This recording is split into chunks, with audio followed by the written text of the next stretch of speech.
50% of builders making a loss. Will construction collapse? Let's have a look. Hello everyone, Florian.heise here and welcome to another episode of HeiseSays. Grab your stein of coffee. We're going to talk about an article from news.com.au written by Sarah Sharples discussing, the construction sector. Warnings as thousands could be impacted by construction company collapses.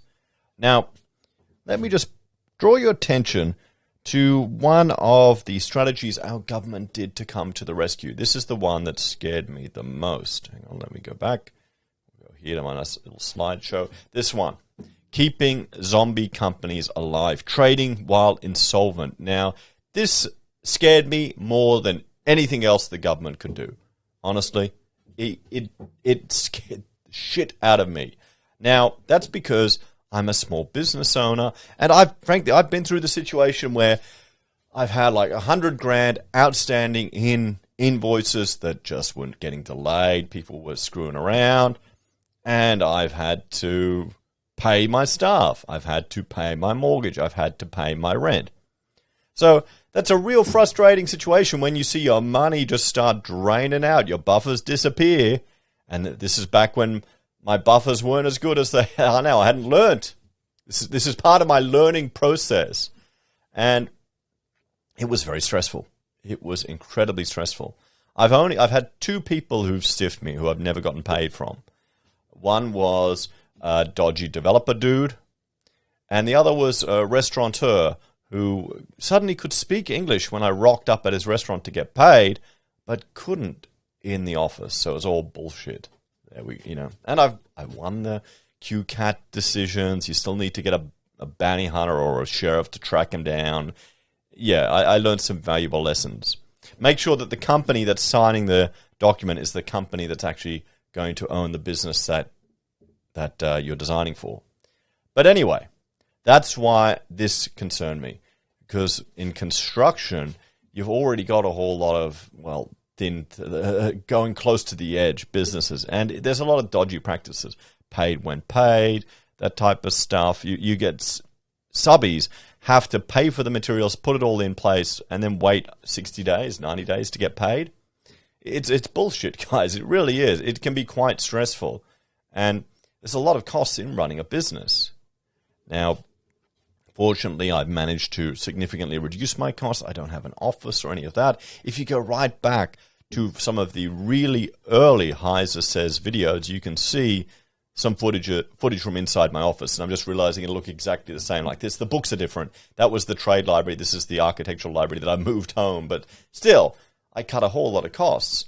But that was my concern. And you can see here the companies entering external administration. It really trended down. It was about half of where it should be. So I'll have to do an update to see where it's going. And my concern is we're going to see a lot of builders in trouble, and that will flow through to the economy. As the same way construction is useful for our political establishment to stimulate the economy, when you start seeing collapses, it can cascade and damage the economy just as much. So, a building insider has revealed the shocking state of the industry, with half of construction companies in trouble and a terrible impact in store for customers. What do we have? You've got trading while insolvent, which could have started them on a bit of a mess. You've got all of the lockdowns. You've got all of the restrictions. You've got importing issues, supply issues, making it hard to meet deadlines. And then you've got costs of goods just skyrocketing. So it's a nightmare. And the margins on these construction jobs aren't huge, everyone. When you look at the actual numbers that you can make on some of these jobs, it makes you wonder why people do it. To be quite honest, when you look at the risk-reward ratio, there's other ways to make easier money. A stark warning has been issued that half of Australia's building companies are on the brink of collapse, and it could see thousands of people's homes impacted in the coming months, according to an industry insider. I think it's more than just homes. If you start seeing a whole lot of construction companies fall over, then we're screwed. We're really screwed. Then you'll see, you'll see Mortgage Keeper definitely appear. I guarantee it. You'll see government handouts left, right, and centre. hopefully it doesn't get to that state. Two major Australian construction companies, including Gold Coast-based Condev and industry giant ProBuild, have already gone into liquidation this year, alongside smaller operators like Hontondo Homes in Hobart, and it sent shockwaves through the sector. It's just the tip of the iceberg, according to Russ Stevens, co-founder of the Association of Professional Builders, who has estimated around 50% of Australian building companies are currently trading insolvent, which means they can't pay their bills. Now, businesses are no longer allowed to do that. Okay? This is the thing, they changed the rules. They changed the rules so businesses could trade insolvent. So it means you don't have enough money to pay your bills, but you keep doing business, keep racking up more debts, keep racking more invoices, and just hoping it'll all go good. This is one of the things why Condev wrapping up, because they projected ahead. They were okay. They've got money now, but they realized that they couldn't keep doing it. And this is the mess when you work for someone. You're incurring debts for them, and you need those payments to pay your bills, to pay your staff, to pay your equipment.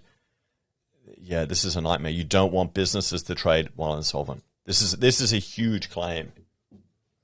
It could lead to customers. And the big thing is, if say you're getting your house built, what if you make your payment, then it becomes a Ponzi scheme. They use that money to prop up another job.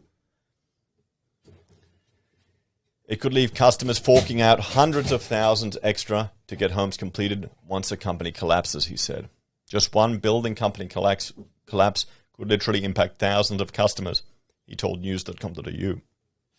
It's easy for a large company to delay a decision to go into liquidation by 6 months or even a year. However, as we get towards the end of the year, it's probably safer to predict it could be thousands of consumers affected by collapsing building companies.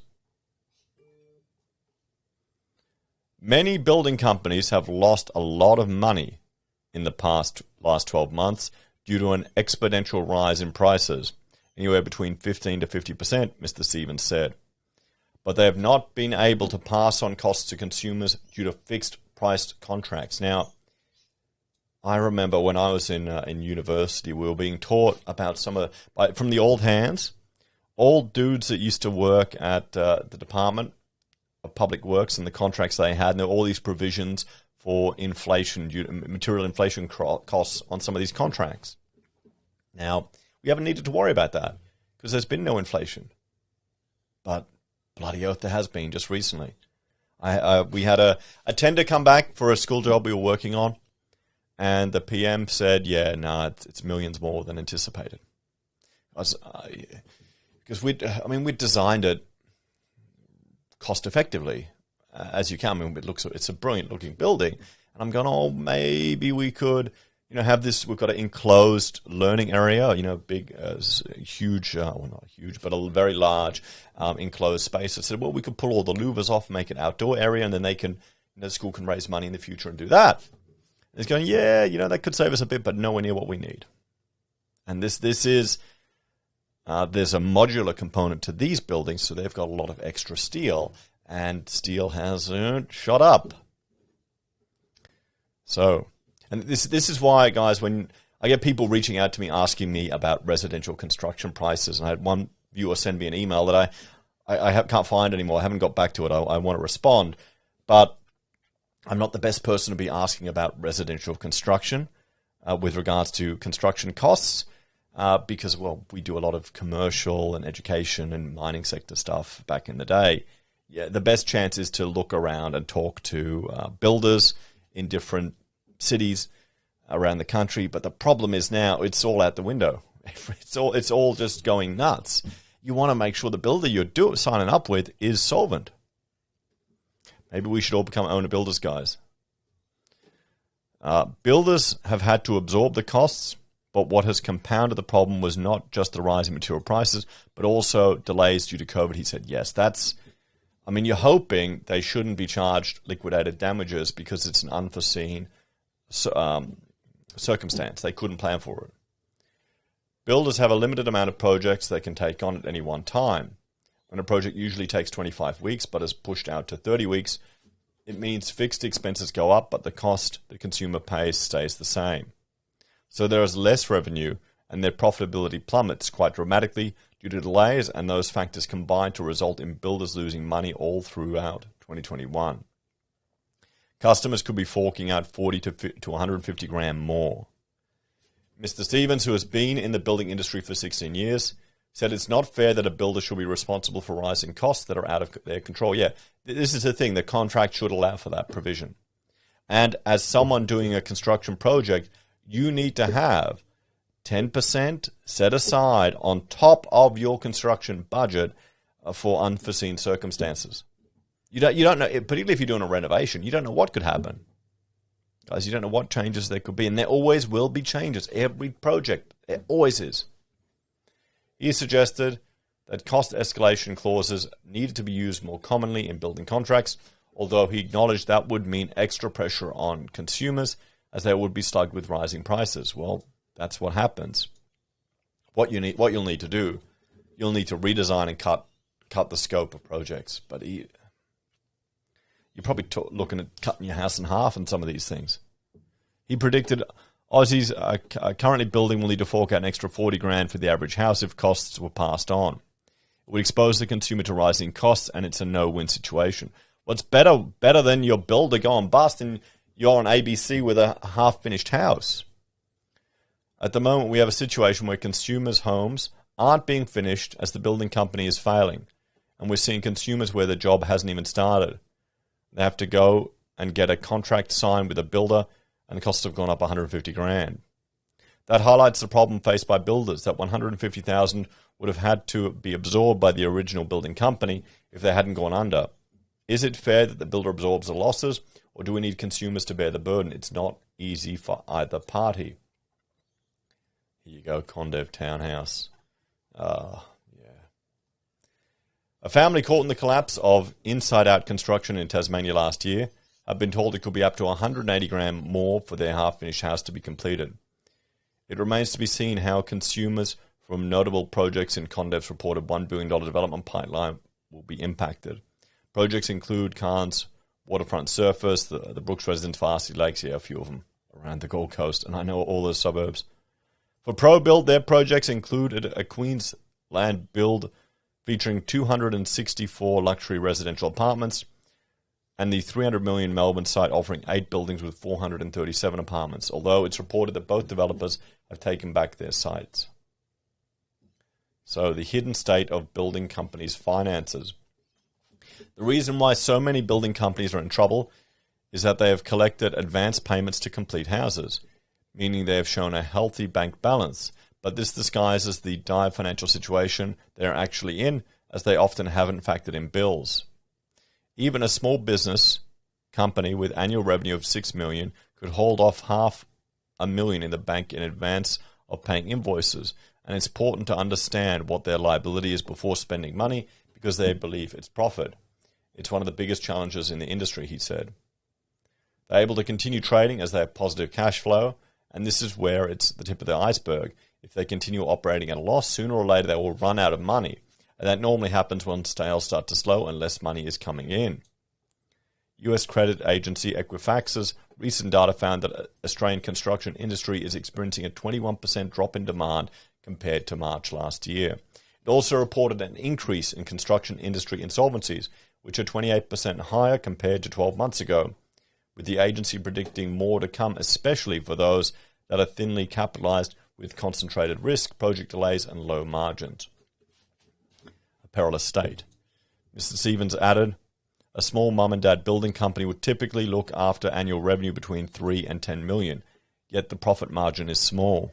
Around 95% of builders operate on 3% or less profit margin, so a rise in costs or delays can put those guys in a perilous state. Yeah, I've even heard worse margins on some jobs, guys. And you think about all the shit you need to put up with as a builder. And look at how much you can make on houses. Like investing in them and sitting on them. You're making 3% a year profit in your construction company. Equally, for any business person who has high cash flow and who is collecting money in advance, They have to be across the financials in order to ensure they are holding back enough cash to pay subcontractors and suppliers. As we enter 2022, large companies that are very across their financials can look at their work funnel and look ahead at how much money they're going to be losing or making. Bigger companies tend to go into liquidation earlier than smaller ones, as they realize there's no point in continuing to trade, and it's the right decision as they just end up in more debt. State most at risk from the continued COVID impact. Queensland is more at risk of building collapse than the rest of Australia due to a quirk in the system where builder licensing is run by a government body compared to private insurers in other states that look more deeply at company accounts, Mr. Stevens said. Despite COVID restrictions easing in Australia, the pandemic is still having a terrible effect on the building industry in terms of staff shortages and availability, he added. I was talking to hire my little, hiring a little dingo to dig up some posts, and the guy there was flat out really busy, no staff, everyone's off on COVID, and this is now in Brisbane when, you kind of forget that COVID even exists anymore. Builders are constantly having to reschedule sub-trades because of COVID outbreaks, which there simply isn't the staff to do the work, and that has a knock-on effect as the construction of a new home is a process. So a 5-day delay just blows out the handover date and costs the builder more money. COVID is not an annual illness. People are getting it within 3 months or shorter after a previous infection, and that is using up sick days, taking people out of the workforce and impacting the construction industry quite heavily right now.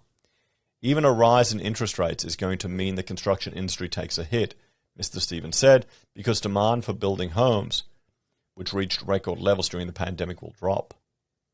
When that happens, this is where you'll see building companies that have been losing money but surviving on cash flow collapse, he said. So gambling, if going with the cheapest quote. For Aussies looking to build their dream home, he said going with the cheapest quote may not be the decision for the biggest investment of their life. He warns that if a builder has instant availability to start a project, that is also a red flag, as most professional companies are generally booked out 12 months in advance. If a builder gave a quote 6 months in advance and doesn't come back with a revised price, then that's probably a warning sign if they're not passing on increases. There's a good chance that they are trading insolvent, he said. It also means that consumers need to be open to renegotiate their contract before construction starts. If their contract or previous quote is more than 90 days ago, as the speed of materials going up, if the builder doesn't renegotiate, they'll be losing money. Consumers should be more concerned about a builder losing money on a job rather than a builder becoming more expensive. And the ultimate consequence is the cost to the consumer will be a lot more when a builder fails rather than going with a more expensive builder. That's some really good advice there. That is golden advice, but I don't know how many people are going to hear it.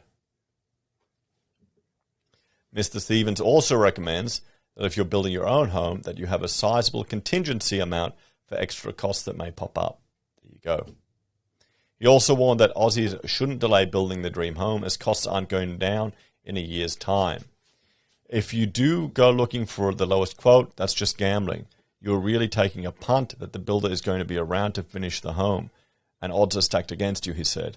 Builders who are producing the lowest quotes are going to be the first to go. Right now, it's a time for research and making educated decisions. So let's talk about this one, guys. Certainly some good advice here, particularly about having contingency sums and realizing that you shouldn't always go with the cheapest builder. This can get very messy.